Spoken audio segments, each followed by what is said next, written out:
네, 오늘 말씀의 제목은 십자가와 관계회복이라고 하는 제목입니다. 오늘 말씀은요, 일명 이 간통 사건 현장에서 딱 걸려서 온 한 여인의 이야기입니다. 지금이야 간통은 죄가 아니라서 처벌할 수 없죠. 근데 얼마 전까지만 해도 한국에서는 법으로 처벌할 수 있는 범죄였습니다. 하지만 성경이 기록되던 시대에 가정이 있는 여인이 다른 남자와 관계를 갖게 되면 죽임을 당하게 되는 엄청난 범죄였습니다. 그렇기 때문에 오늘 말씀에서 이 여인은 요즘으로 하면 검사 같은 역할을 하는 이 서기관과 바리새인의 고발로 이스라엘 사람들에 의해 돌로 쳐 죽임을 당할 위기에 처한 상황입니다. 그런 점에서 참 부끄럽고 거룩한 책 성경에 걸맞지 않는 그런 내용이 오늘 말씀이죠. 참 부끄럽고 거룩한 책이라고 하는 성경에 참 나올 만한 이야기일까? 뭐 이런 이야기까지 라고 하는 그런 내용이 오늘 말씀이에요. 근데 우리는 이 말씀을 통해서 예수님의 마음이 과연 무엇인지, 이 말씀에서 십자가와 관계 회복이라고 하는 주제와 어떤 연관성이 있는지 함께 저는 살펴보기 원합니다. 먼저 이 사건을 통해서 가장 먼저 볼 수 있는 것이 우리 인간의 왜곡된 관계에서 오는 모든 사람은 죄인이라고 하는 것을 말씀하고 있더라는 겁니다. 인간의 왜곡된 관계예요. 이 간통한다고 하는 것도 왜곡된 관계이죠. 뭐 남편이 있는 여자가 혹은 아내가 있는 남자가 다른 남자나 여자와 만나서 관계를 갖는다. 이건 왜곡된 관계인 겁니다. 이러한 관계를 통해서 모든 사람이 죄인이라고 하는 것을 말씀하고 있다는 거예요. 오늘 말씀 속에 나오는 이 여인을 보시면요, 이건 누가 봐도 변명의 여지가 없는 완전히 딱 걸린 현장범이에요. 이러한 현장범을 발견한 서기관과 바리새인은 율법으로 처리하면 될 문제예요. 근데 이것을 가지고 이때다 싶어 가지고 예수님 앞으로 끌고 나온 겁니다. 그리고 많은 사람들이 어우 더러워 하면서 돌 하나씩 들고 있는 거죠. 그렇다면 여기에서 서기관과 바리새인 그리고 군중들은 왜 짱돌 하나씩 들고 칠 준비를 하고 있었을까 하는 겁니다. 당연히 율법에 그렇게 기록되었으니까. 맞죠? 율법에 그렇게 기록이 되어 있어요. 그래서 본질적인 의미가 있다면 나는 저런 벌을 받을 짓을 하지 않았다라고 하는 자신의 외적인 표현, 일명 나는 저런 죄와 상관이 없다고 하는 이 선긋기 하고 있는 거거든요. 그런데 이런 인간에 대해서 로마서 3장 10절은 뭐라고 정의하고 있을까요? 의인은 없나니 하나도 없다라고 정의합니다. 그리고 만물보다 부패한 것이 사람의 마음이라고 말씀하는데 성경은 죄를 결코 미화하거나 죄를 부인하지 않습니다. 죄가 없다라고 말하지 않아요. 아니 죄 이런 거 어쩔 수 없이 죄를 지을 수밖에 없었다라고 미화하지 않습니다. 그리고 이 여인의 죄가 돌을 맞아 마땅하다는 사실을 부인하지도 않아요. 분명히 돌에 맞아야 하는 것은 당연합니다. 돌 맞아 죽임 당해야 되는 것은 마땅한 거예요. 그런데 정작 이 성경이 말하고 싶었던 것은 바로 그곳에 예수님이 뭐라고 말씀하고 있냐라는 거예요. 이건 당연한 거예요. 당시 사회 간수법으로 또는 율법으로 당시 문화적으로 당시 상식적으로 모든 것은 돌에 맞는 것은 당연합니다. 그런데 거기에 예수님은 뭐라고 말씀하고 있냐라는 거예요. 뭐라고 말씀하고 있습니까? 너희 중에 죄 없는 자가 먼저 돌로 치라 라고 말씀합니다. 이러한 말씀을 하신 예수님께서 꼭 알려주고 싶은 진리가 있다면 바로 그것은 인간이란 어떤 누구도 죄라고 하는 굴레에서 자유로울 수 없다는 것을 일깨워주고 싶었던 거죠. 너희들이 죄 없는 자가 있어? 라는 말은 너희들은 다 죄가 있다라는 거예요. 이것을 일깨워주고 계시는 거죠. 그래서 5절에 보면 모세는 율법에 이런 여자를 돌로 치러 명하였거니와 선생은 어떻게 말하겠습니까? 라고 하는 질문에 이 바리새인, 그렇게 질문하는 이 바리새인은 어떤 의미의 질문일까요? 바리새인이 이렇게 질문했는데 이 의도가 뭐예요? 우리가 가장 신뢰하는 하나님의 말씀을 전한 이 모세라고 하는 사람은 이런 종류의 여자는 우리 곁에 두지 말고 우리에게 영향력이 못 미치게 돌로 들어치라고 명령을 하는데, 예수, 당신은 어떻게 하시겠어? 이 여자는 우리와 함께 있으면 안 돼. 이런 여자는 우리 무리와 함께 섞일 수가 없어. 그래서 돌로 쳐서 쫓아내고 또 이렇게 죽음이라는 것으로 이게 건너올 수 없도록 해야 해. 이렇게 명령을 하는데 당신은 어떻게 하겠냐고 묻는 질문 아닙니까? 그럼 이런 질문을 받고 나서 몸을 굽혀서 땅에 글을 쓰셨습니다. 과연 어떤 내용을 적고 있을까요? 예수님께서 어떤 내용을 적으셨을까요? 그 내용은 아무도 모릅니다. 만일 나는 그 내용이 무슨 내용인지 알고 있다, 나는 그 예수님께서 뭐라고 썼는지 다 알고 있다라고 말하면 이단인 거죠. 아무도 몰라요. 아무튼 여러 가지 추측이 있습니다. 근데 저는 개인적으로 많은 분들이 이렇게 의견을 개진하고 있는 그런 내용이 아마 예수님께서 돌을 들고 있는 사람들의 죄목을 쓰고 계시지 않았을까 라는 것에 저는 추측에 저는 한 표를 더 던집니다. 분명한 사실은 9절 말씀처럼 그들은 주님께서 말씀하셨던 너희 중에 먼저 죄 없는 자가 돌로 치라는 말씀에 양심의 가책을 받았고 한 사람씩 자리를 떠났는데, 우리말에는 어른이라고 기록되어 있잖아요. 어른으로 시작해서 젊은이까지. 근데 원어 성경이나 영어로 보면 그냥 나이 많은 사람, 올드, 이게 시니어라고도 안 됐습니다. 올드라고 되어 있습니다. 나이가 좀 들어있는 그 나이 든 사람부터 나이가 적은 사람까지 나갔다라고 말합니다. 그래도 이 말씀을 보면서 당시에는요, 예수님께서 이렇게 말씀하니까 하나씩 나갔다고 기록하고 있지, 요즘 같으면 어떨까? 앞면에 철판을 깔고 양심을 탁 분칠을 하고 내가 언제 그랬느냐고 따지고 소리치고 돌을 던졌을 거예요. 아니면 예수님이 멱살을 잡고 명예훼손이라고 이렇게 막 그랬을지도 모르겠습니다. 아무튼 그 사람들이 돌을 내려놓고 자리를 떠났다고 하는 걸 보면서 그들의 마음에 숨겨진 죄를 인정하고 있다는 걸 우리가 볼 수 있습니다. 이처럼 어느 누구도 죄 앞에서 자유로울 수 있는 사람은 없다고 하는 거죠. 이러한 죄의 문제가 바로 우리들의 관계의 문제라고 할 수 있습니다. 나는 사람들과 좋은 관계를 하면서 죄가 없다라고 말할 수 있을까요? 나는 사람들과 잘 지내니까 나는 죄가 없어 라고 말할 수 있어요? 나는 물질과의 관계가 깨끗해. 그런데 왜 헌금에 대해서 그렇게 인색을 하고 어려운 이웃을 돕는 일에 뭐 최소 2불 3불 뭐 도네이션 하라고 나오잖아요. 근데 도네이션 하는 것이 그렇게 어렵습니까? 나는 매일 묵상과 하나님의 음성을 듣는 법을 훈련하면서 경건하게 살고 있어요. 근데 왜 예배 시간은 졸고 주중에 성경은 묵상은커녕 펼쳐 보이지도 않을까요?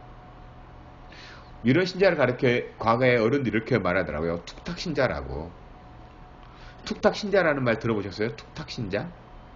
차 안에 성경책 가지고 다니다가 주일이면 먼지가 쌓인 성경을 툭툭 털어내고, 또 집에 이제 예배 후에 들어오게 되면 차 안에 탁 던져놓고, 다시 주일이면 탁탁 또 먼지를 털어서 예배당에 들어갔다가 예배 끝나고 나면 차 안에 툭 던져놓고, 그런다고 해서 툭탁 신자라고 합니다.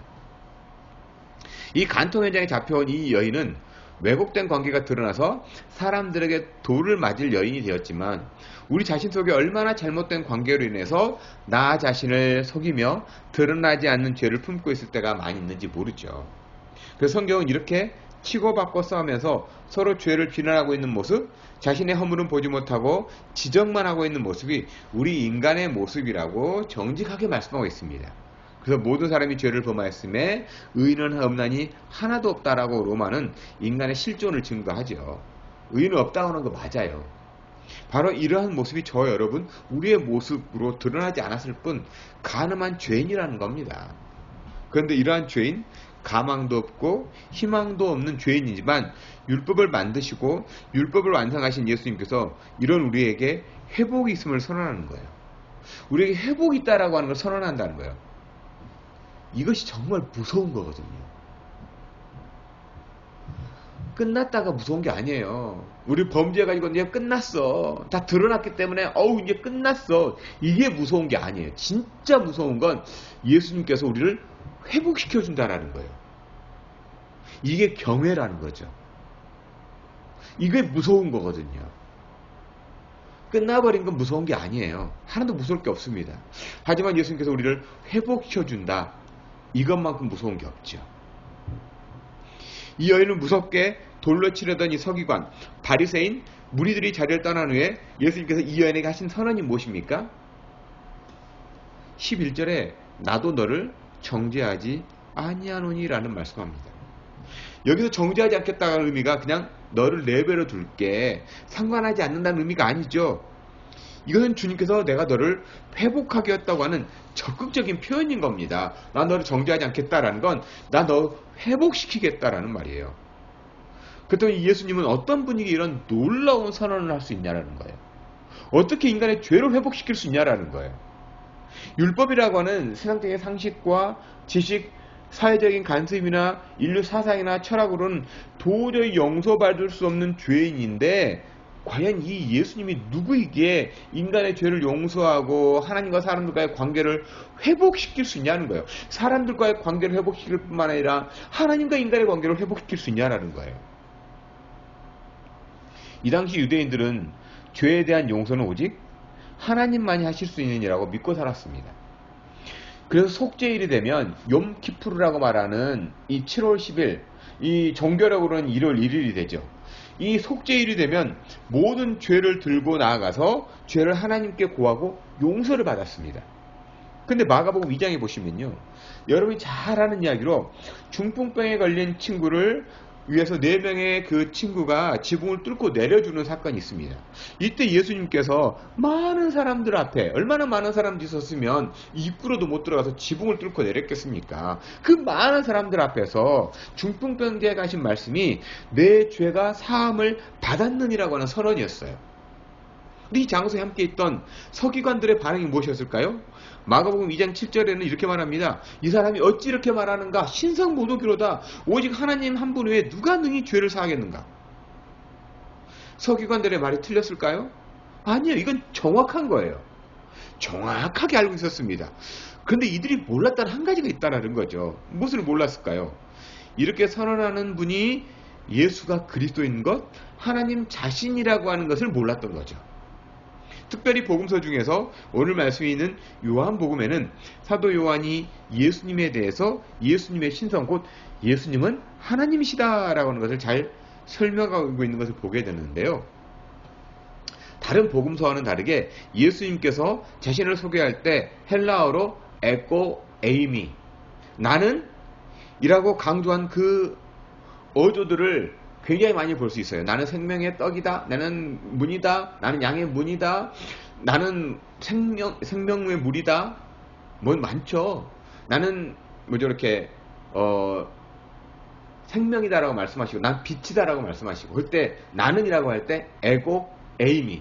여기서 말하고 이 나는이라는 말은 히브리어 에젤 에젤 I am who I am 이라고 할 때 그 I am이거든요. 야훼라는 말이잖아요. 그게 하나님의 이름이잖아요. 나는 이라는 말로 강한 어조로 말씀하고 있는 거예요. 그래서 구약에는 하나님의 이름이 그렇게 많이 나오잖아요. 여호와 라파라고 나오고, 여호와 치두케누라 나오고, 여호와 니시, 에베네셀의 하나님이라고도 나오기도 하고, 뭐 이렇게 여호와 이레라고도 나오고, 참 많잖아요. 임마누엘, 예수님의 이름이 임마누엘이기도 하지만 늘 신과 함께 하시는 하나님. 이때 다 야훼라는 말이 들어가거든요. I am 이라는 말이 들어갑니다. 이게 나는 이라는 강조예요. 즉 에고 에임이라는 말은 함부로 쓸 수 있는 말이 아니거든요. 이게 유대 관습법에 의하면요, 관습으로 의하면요. 근데 예수님께서 계속해서 강한 어조로 말씀하고 있다는 거죠. 내가 그리스도다. 내가 하나님이라는 걸 계속 말씀하고 있는 걸 자주 볼 수 있죠. 이러한 표현을 연구하는 학자들은 이런 강조된 표현이 바로 하나님이신 예수님께서 자기 자신을 세상에 보여주기 위해 한 계시적인 선언이었다라고 말하는 거예요. 그러니까 자기 자신을 드러내고 있는 거예요. 예수님께서 계속 드러내고 있는 거지요. 이런 하나님이신 예수님께서 지금 이 여인에게 용서와 회복을 선언하시고 계신 겁니다. 그리고 이제 얼마 후면 이 하나님이신 예수님께서 이 여인이 말할 수 없는 죄와 저와 여러분, 그리고 인류의 모든 죄를 담당하기 위해 십자가로 향하실 분 아닙니까? 그래서 어떤 신학자는요, 예수님께서 이 여인에게 내가 너를 정죄하지 아니하노니라고 말씀할 때 그 순간 예수님은 골고다 언덕에 십자가에 달리신 자기 자신을 바라보시면서 이러한 선언을 하셨을 것이라고 말을 합니다. 내가 너를 정죄하지 않겠다. 내가 너의 죄를 테이크오버 하겠다. 십자가, 이 골고다 언덕의 십자가에 예수님 자기 자신을 바라봤을 거라고 하는 겁니다. 일평생 십자가의 은혜를 경험했던 바울사도는 그래서 로마서 8장 1절에 보면 그러므로 이제 그리스도 예수 안에 있는 자에게는 결코 정죄함이 없나니라고 선언하는 겁니다. 근데 이 부분에서요, 교리에 민감한 분들이 있죠. 교리에 아주 민감한 분들. 왜 이 여인은 회개를 하지 않았는데 어떻게 주님께서 죄가 없다라고 선언하실 수 있냐라는 거죠. 내가 너 정죄하지 않겠다고 말씀하시는데 이 여인이 뭐 회개했습니까? 라고 질문하는 분들이 계실 수 있습니다. 절대로 틀린 질문이 아니죠. 아주 정확한 질문이에요. 관계 회복이나 용서라고 하는 것은 회개라고 하는 전제 조건이 있을 때만 가능합니다. 우리가 회심할 때도 저 여러분이 회개의 순간이 있었지요. 여러분의 회심이요, 예수님을 만나고 하나님 앞에 나아갈 때 이 회심의 순간, 그 회개의 순간이 있었지요. 근데 회개의 순간을 생각해보면 우리는 보통 어떤 공식적인 틀을 가지고 이야기하는 걸 볼 수 있죠. 어떤 수련회라든가 말씀 집회 때 말씀을 듣고 내가 죄인 것을 깨닫고 눈물 콧물 다 쏟았고 뭐 뒹굴뒹굴 굴렀고, 이것이 바로 회개의 모습이다라고 생각합니다. 여러분 이러한 경험이 있으신가요? 그런데 저는 오늘 말씀 속에서 이 여인이 사람들이 다 떠나간 후에 정적이 감돌고 있는 그 순간, 얼마나 될지 모르겠어요. 그 시간이. 예수님 앞에 푹 엎드러져 있는 이 모습. 감히 얼굴도 뜨지 못하고 주님의 말씀에 부들부들 떨면서 온통 눈물과 땀 범벅이 되어 있을 이 여인을 한번 생각해 보는 거예요. 그때 이 모습이 회개의 모습은 아닐까요? 그래서 이 여인의 엎드림의 자리가 회개의 자리였던 겁니다. 예수님의 지적을 받고 자취를 감춘 많은 사람들은 양심의 가책을 느꼈을지 모르지만 자신들의 죄와 인생의 발걸음을 돌이킬 생각은 없었어요. 분명히 자신들의 죄가 적나라하게 드러났을 때 풀썩 엎드릴 수 있었을 거예요. 그런데 그러지 않았어요. 심지어 주님 앞에 풀 죽은 소리로 잘못했습니다, 이렇게 말한 사람 한 사람도 없었다고 말씀하는 걸 보면서 자신들의 죄와 마주했을 때, 내 자신의 죄와 마주했을 때 그것을 인정하기보다 마치 도둑고양이처럼 슬금슬금 도망쳐 빠져나가버린 사람들이었죠. 이것이 어쩌면 우리의 모습인지도 모릅니다. 죄가 드러나면 피하거나 덮어버리고 싶은, 아니 더 나아가서 자신들의 죄가 무엇인지 보이는 이 서기관과 바리새인을 어떻게 하면 예수님의 허물을 잡을까 고심하며 살아가는 모습을 성경을 통해서 볼 수 있지요. 마치 메시지를 공격하지 말고 메신저를 공격하라는 말처럼 예수님께서 이 땅에 오셔서 행하셨던 이 맹인을 고치시고 아픈 사람 치유해 주셨을 때 바리새인과 서기관은 뭐라고 예수님을 공경했다고요? 안식일에 행하면 안 될 일을 행했다는 거예요. 병 고치고 귀신 내쫓는 거 잘못됐다는 게 아니에요. 안식일에 하면 안 될 일을 했다는 거죠. 이런 바리새인과 서기관의 모습에서 끈질기게 물고 들어있는 이 죄를 보게 되지만, 반대로 우리는 이 여인의 모습에서 한 가지 희망을 발견하게 됩니다. 아무런 할 말이 없을 만큼 나에 대한 죄의 모습이 보일 때 어떤 변명도 어떤 이유도 말할 수 없는 그 순간에 그냥 그 자리에 푹 엎드려 있는 거죠. 그리고 이러한 나의 모습을 가지고 주님 앞에 잘못했습니다, 주님께서 말씀하신 대로 하겠습니다, 이 마음이 회개의 심령이 아닐까요? 그렇지만 무슨 말이나 하든가 뭐 아름다운 고백 무슨 의미가 있겠습니까? 아무런 말 못하고 자신의 죄를 돌아보며 그 죄에 대한 철저한 고백이 있는 것, 이것이 바로 십자가를 바라보는 사람들의 회개라는 거죠. 이런 찢겨진 마음, 누더기 같은 마음, 부서지고 깨진 마음이 자신의 죄를 입술로 하는 고백보다 더 중요한 회개의 증거예요. 그렇기 때문에 다윗은 시편 51편, 그 회개 시편이라고 말하는 이 51편 17절에서 이렇게 갑니다. 하나님께서 구하시는 제사는 상한 심령이라 하나님과 상하고 통회하는 마음을 주께서 멸시치 아니하시리다 라고 표현하는 겁니다. 뭐 100마디 화려한 말, 뭐 내가 이런 약속 저런 약속 하겠다고 하는 수많은 말이 아니에요. 통회하는 그 마음이라는 거죠. 이렇게 깨지고 부서진 마음을 가지고 푹 주저앉아있는 그 현장에 지금도 주님은 나도 너를 정죄하지 아니하노라고 말씀하시는 한 영혼과의 새로운 관계를 보여주신 겁니다. 이렇게 주님은 회복하시고 용서함으로 끝난 것이 아니에요. 회복하고 용서하고 끝이 아니에요. 이렇게 완전한 관계 회복을 받은 사람에게 새로운 삶으로 나아가서 격려하고 있는 것을 보게 됩니다. 새로운 삶으로 나아가라는 거예요. 나 너 용서해줬으니까 이제 네가 알아서 살아? 아니에요. 새로운 삶을 살 수 있도록 격려해 주시고 힘주시는 우리 주님이라는 걸 볼 수 있다는 겁니다. 이것이 나도 너를 정죄하지 않으라는 말씀만 하시면서 죄 용서에 대한 선언만 하는 것이 아니라 한 가지 덧붙여서 새로운 삶, 새로운 관계를 가질 것을 격려하시는데 뭐라고 말씀하고 있다는 걸 볼 수 있죠. 가서 다시는 죄를 범하지 말라라고 말씀하고 있죠. 바로 이 말씀은 내가 너를 온전한 사람으로 회복시켰다.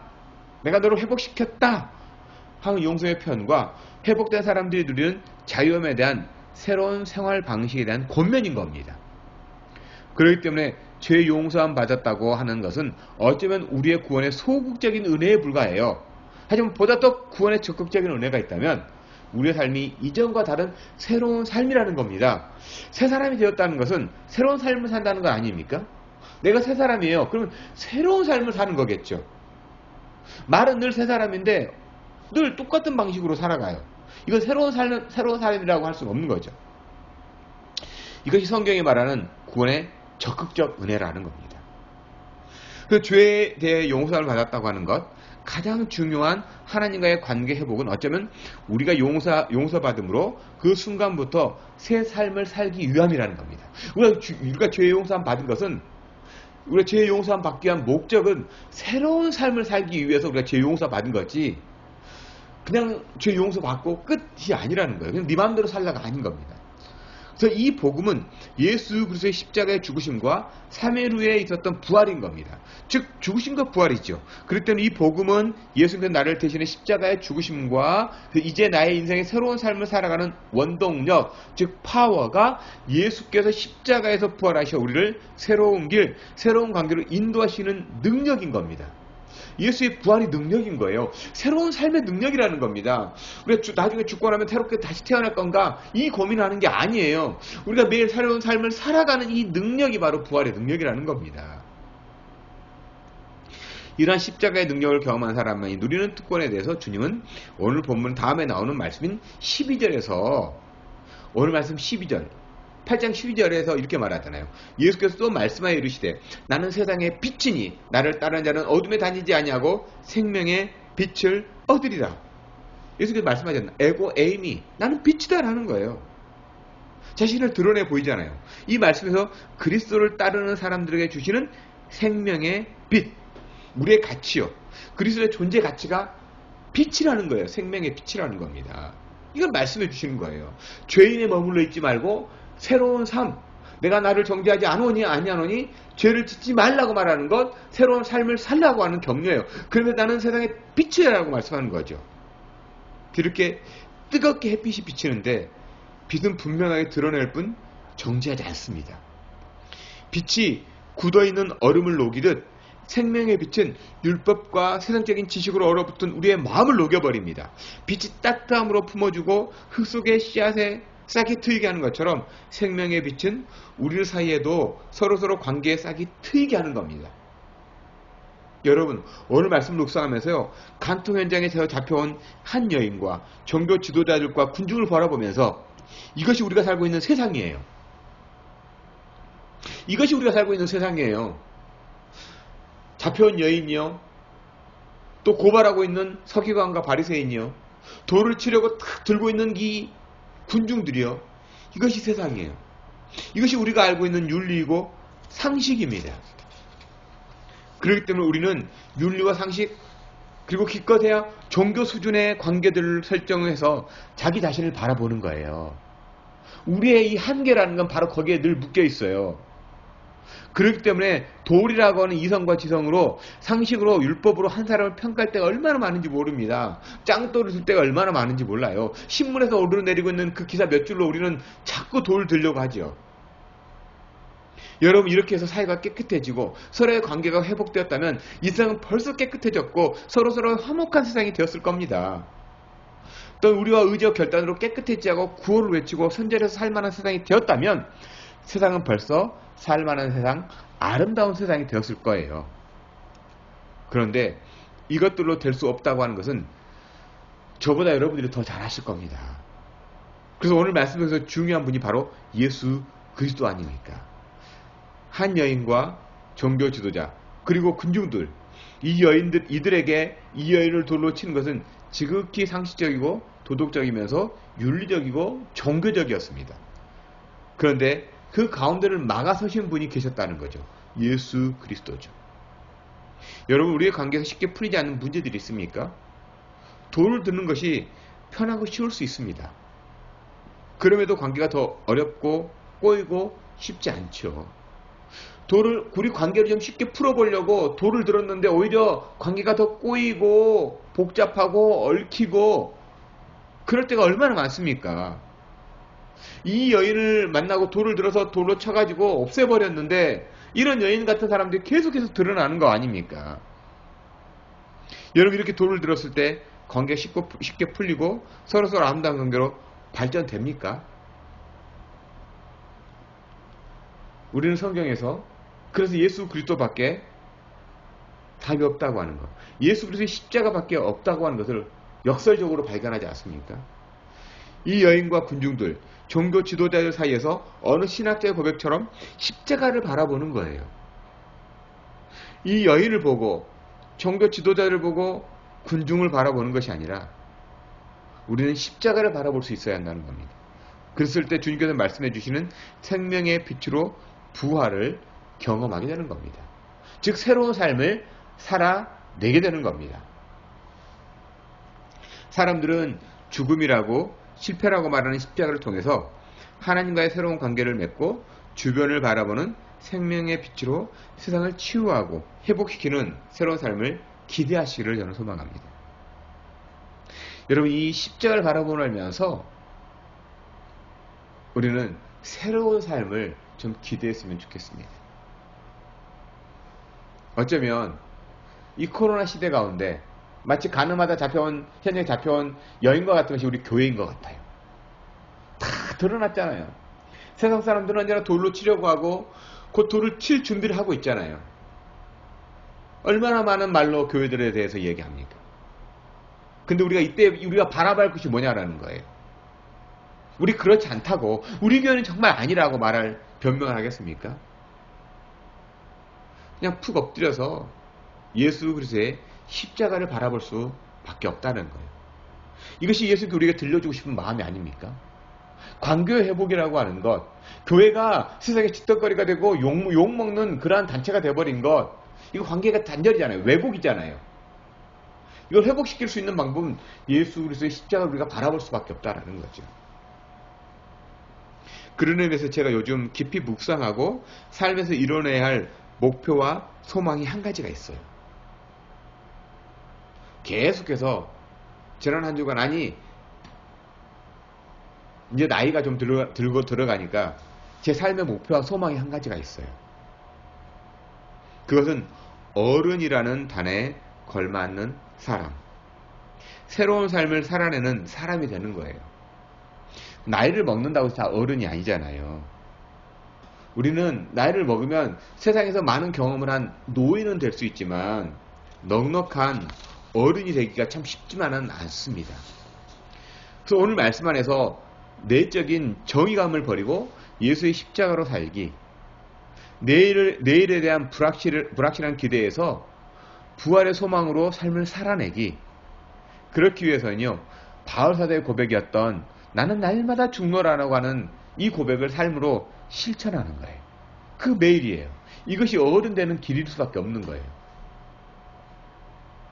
손에 들었던 짱돌을 내려놓고 여인의 이야기에 귀를 기울이는 삶의 태도가 몸에 배어야 그래야 어른으로 한 걸음 나아갈 수 있지 않을까. 우리 주님의 마음을 갖도록 매일 성경을 읽고 묵상하는 삶이 있는 사람이 어른이 아닐까요?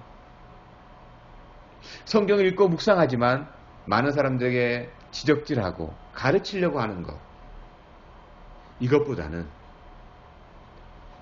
오히려 한많은 이야기를 듣고 죄에 대한 이야기를 들으면서 같이 마음 아파하고 그 마음 아파함으로 십자가를 함께 바라볼 수 있도록 우리의 그 시선을 옮길 수만 있다면 그것이 우리의 모든 관계를 회복시킬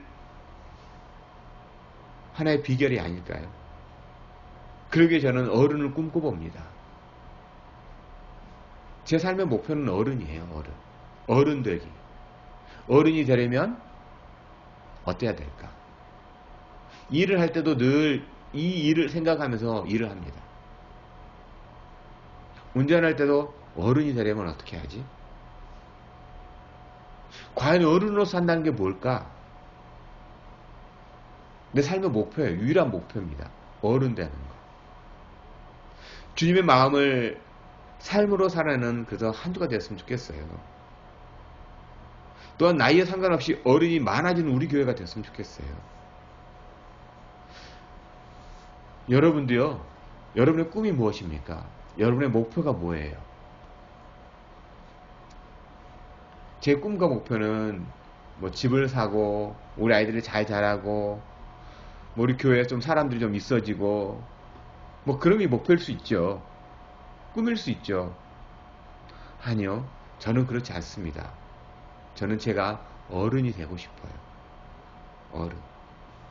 돌로 맞을 그 현장에 나와 있는 이 여인을 보면서 예수님의 그 음성이 들렸을 때 나도 너를 정죄하지 않으니 가선 다시 이와 같은 죄를 범하지 말라는 이 말씀을 들으면서 이 여인은 어른을 꿈꿨을 겁니다.